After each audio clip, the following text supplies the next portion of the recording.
bahwa kita masuk surga bukan kerana amal kita. Yang malam tadi tahajud hingga subuh, saya malam tadi tahajud hingga subuh Ustaz, kata jamaah. Oh, Masya Allah, banyak betul amal awak. Subuh pukul berapa? Pukul 5. Awak tahajud pukul berapa? 4.30. La yudkhilal jannata ahadakum amaluhu. Tidak masuk surga kamu kerana amalmu. Kita masuk surga bukan kerana khatam Quran sebulan 2 kali, bukan kerana kita bersedekah pada anak yatim, bukan kerana kita tahajud hingga azan subuh berkumandang. Wala anta ya Rasulullah, engkau pun masuk surga bukan kerana amalmu. Wala ana, aku pun tak masuk surga kerana amalku. Lalu kita masuk surga ini kerana apa? Illa ayyataghammadani Allahu birahmatih. Masuk surga kerana rahmat Allah subhanahu wa ta'ala. Makanya orang yang mati itu disebut mendapat rahmat. Almarhum kalau di Indonesia, di Malaysia Allah yarham. Apa bezanya? Rahimah yarhamu, dia pakai verb fi'il, kata kerja. Rahimah yarhamu, rahman. Rahimun marhumun. Saya disebut al-mukarram. Kalau sudah mati almarhum. Sedangkan di Malaysia dia pakai fi'il mudhari, Allah yarham. Apa bezanya? Yarham mudhari sekarang, mustaqbal akan datang. Allah yarham, Allah mencurahkan rahmat untuk dia berterusan hingga hari kiamat, hingga masuk ke dalam surga Allah subhanahu wa ta'ala. Dua-dua kita pakai, almarhum, Allah yarham. Makanya orang yang mati itu pertama kita mintakan dosanya diampuni, selepas itu dia dapat rahmat Allah. Salat jenazah, takbir pertama Al-Fatihah, takbir kedua salawat, takbir ketiga Allahumma ighfir lahu warhamhu. Tadi kita duduk antara dua sujud, sama doanya. Pertama minta ampun dosa, selepas dosa bersih baru turun rahmat Allah. Maka bunyi doanya Rabbighfirli warhamni. Coba kita tengok, kenapa tak rahmat duluan? Karena rahmat tidak akan turun kalau ada dosa. Orang tidak mungkin kasih sayang kalau dia benci. Makanya orang tidak pernah benci pada anak kecil yang belum akil baligh, karena dia tidak pernah bersalah. Salah pun dia tetap dimaafkan. Beza dengan orang yang sudah akil balik. Makanya apapun yang dilakukan baby, budak kecil, lucu.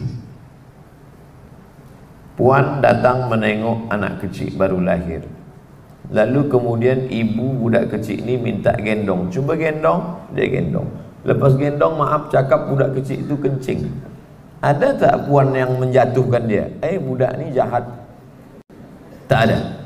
Sebab apa? Padahal perbuatan dia tak baik. Kerana budak kecil tak ada salah. Begitulah orang yang pulang dari ibadah haji, dia seperti yang baru dilahirkan, tak ada salah sama sekali. Makanya minta mulut kita supaya dia berdoa, kerana rahmat Allah masih ada dalam dirinya. Allahumma ighfir lahu, ampunkan dia, warhamhu, rahmati dia. Kasih sayang Allah akan tercurah pada orang yang bersih dari dosa. Maka yang pertama kali kita minta istighfar ampun dosa. Allahumma ighfir lahu warhamhu, Rabbighfirli warhamni. Barulah dia sampai pada almarhum, Allah yarham, turun rahmat Allah. Barulah sampai ke surga Allah subhanahu wa ta'ala. Tajuk kita adalah rahmat Allah, dan siapa sahaja yang dapat rahmat Allah itu. Hadis yang pertama, Ar-Rahimuna yarhamuhumur Rahman irhamu man fil ardi yarhamukum man fis sama. Hadis ini disebut dengan musalsalat awaliyah. Biasanya tuan-tuan guru, ustadz mengajar hadis, hadis yang pertama adalah hadis ini. Ar-Rahimuna yarhamuhumur Rahman irhamu man fil ardi yarhamukum man fis sama. Saya mendengar hadis ini pertama kali dari guru saya. Guru saya mendengar hadis ini pertama kali dari guru dia. Guru dia mendengar hadis ini awal pertama kali dari guru dia. Maka disebut dengan hadis al-musalsalat bil awwaliyah. Karena biasanya tuan guru mengajarkan hadis yang pertama tentang rahmat. Mengapa tuan guru tidak mengajarkan tentang haram berzina? Kenapa tidak mengajarkan tentang haram mencuri? Mengapa tidak mengajarkan keutamaan solat dan puasa? Karena guru ingin memandang muridnya itu sebagai pandangan kasih sayang. Makanya saya melihat semua sebagai pandangan kasih sayang.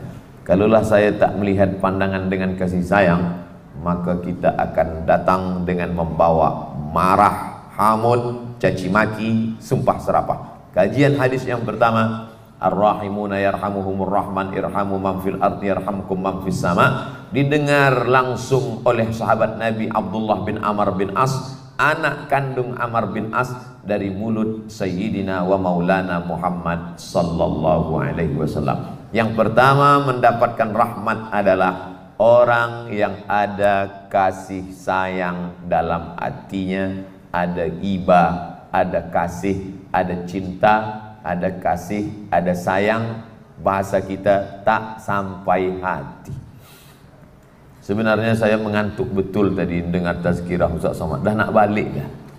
Kenapa awak tak balik? Tak sampai hati nengok dia tegak. Tak sampai hati. Tak sampai hati melihat orang susah. Tak sampai hati melihat orang miskin. Tak sampai hati melihat anak yatim. Tak sampai hati. Makanya puan-puan yang ada rasa kasih sayang di dalam hatinya, bersyukurlah, berarti Allah masih menurunkan rahmatnya. Kita tengok ada orang yang tak lagi ada kasih sayang dalam hatinya. Balik ke rumah, buka tempat bag emas besar-besar, cincin emas, gelang emas, rantai emas. Kenapa awak tak pakai? Dulu nikah pakai hantaran emas. Aku terima nikahnya dengan mahar 1 kilogram emas tunai. Tapi dia tak pernah pakai. Kenapa puan tak pernah pakai? Saya tak sampai hati, Ustaz Abdul Somad. Tak sampai hati kenapa? Bila saya pakai, pergi walimah orang nikah, banyak perempuan lain yang pengsan menengok emas saya itu.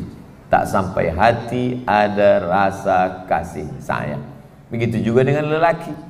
Kenapa awak diam-diam menikah dengan perempuan itu? Aku tak sampai hati menengok anak-anak yatim dia, maka aku nak tolong dia, kata sebagian lelaki. Tapi ini tak boleh jadi jawaban contoh.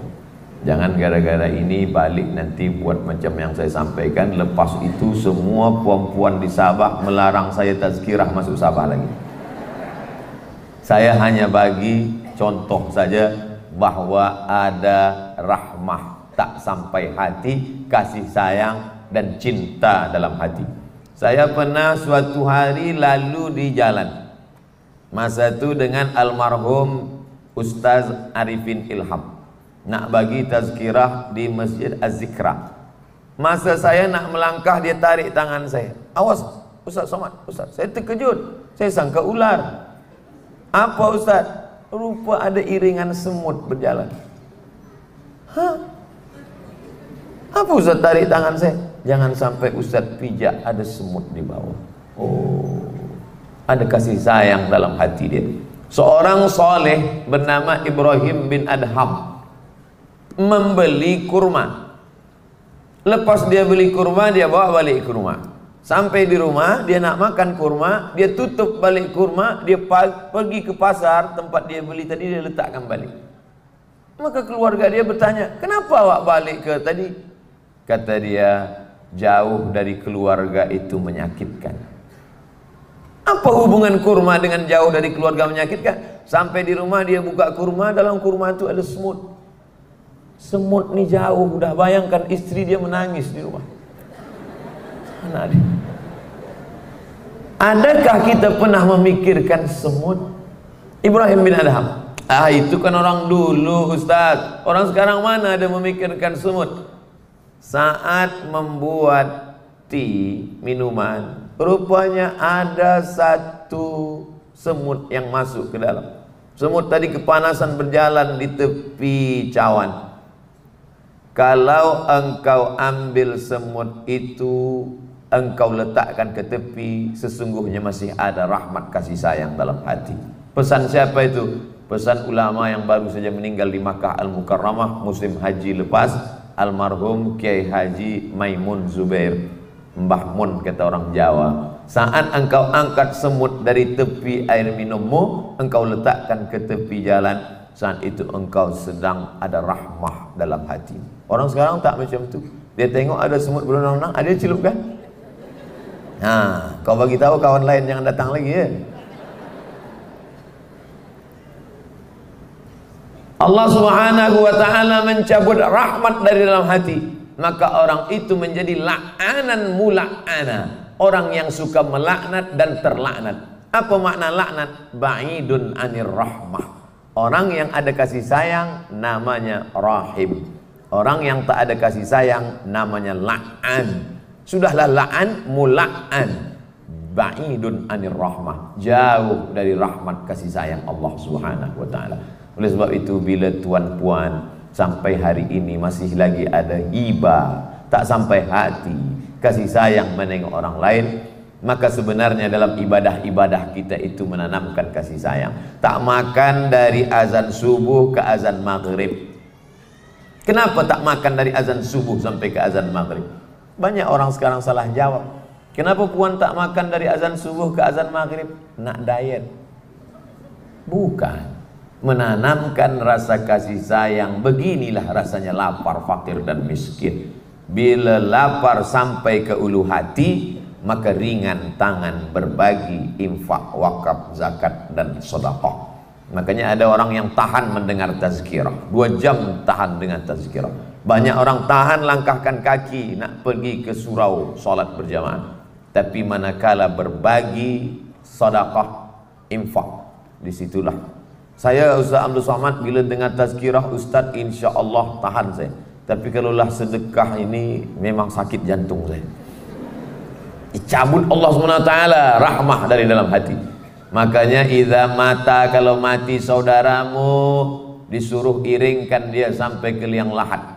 Man syahidal janazata, siapa yang menengok jenazah hatta tusalla alaiha, sampai solat jenazah, lahu qirat, dapat 2 qirat. Wa man syahidal janazata, siapa yang menengok jenazah hatta tudfana, sampai dikafankan, sampai dikuburkan ke liang lahat, lahu qiratan, dia dapat 2 qirat.